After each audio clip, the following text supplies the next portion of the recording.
Loistava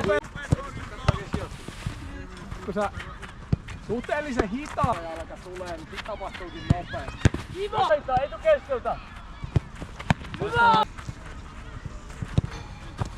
Tuo niitä lisää, kun sä lähet epäreiluihinkin palloihin. Joo!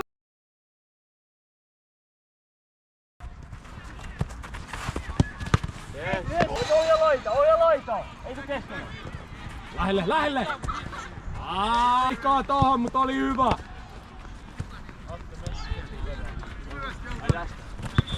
Vähän vasta pienempää maaliin. Ajatellaan.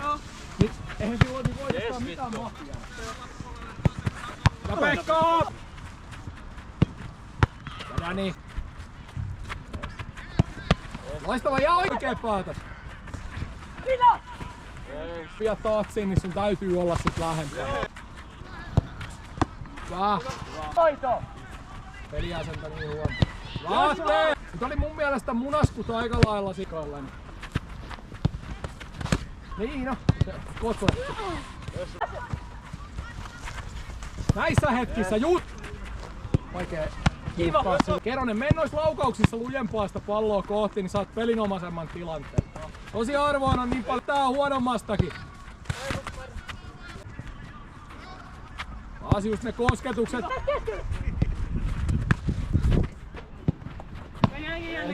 Se tulee niinku just siinä. Pelkästään. Joo. Meitä vaan keskusta,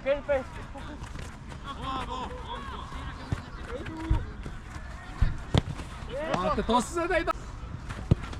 Tossa oltiin. Se oli vielä ihan maailmanluokan viimeistely. Otetaan siitä vielä toinen kierros sitten. Meitä keskusta. Jees, hyvä reaktio. Joo. Muistetaan se siitä. Jatka vielä. Kiitos. Oja laita. Tänään on rikkonut nää kaikki. Te ootte vetänyt liian lujaa näin harvoin. Laatte! Hyvä. Lisää kun se jaksatte. Sillä ettei pääse ampuu takanurkkaan.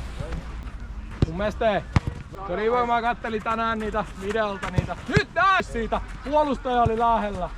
Puolustettu! Sitä etunurkkaa. Puolessa, että se oli niinku... Tää tarpeeksi laitaa. Kyllä vaan tasa. Joo, sitten semmonen paska tatsi tai jotain. Tiedät, että sä... Otan 2 nyt sitten.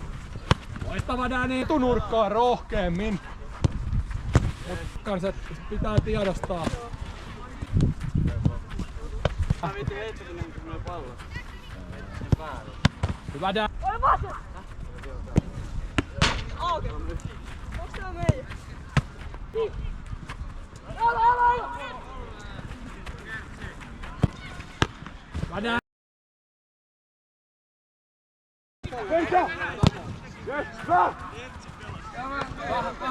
Mutta se vaan lähinnä se, että koko ajan pitää, nythän täällä ei näy edes noin rajat aina tehdä näin, koska siinä voi olla jotain muuta asioita, jotka määrää. Loistava Pekka!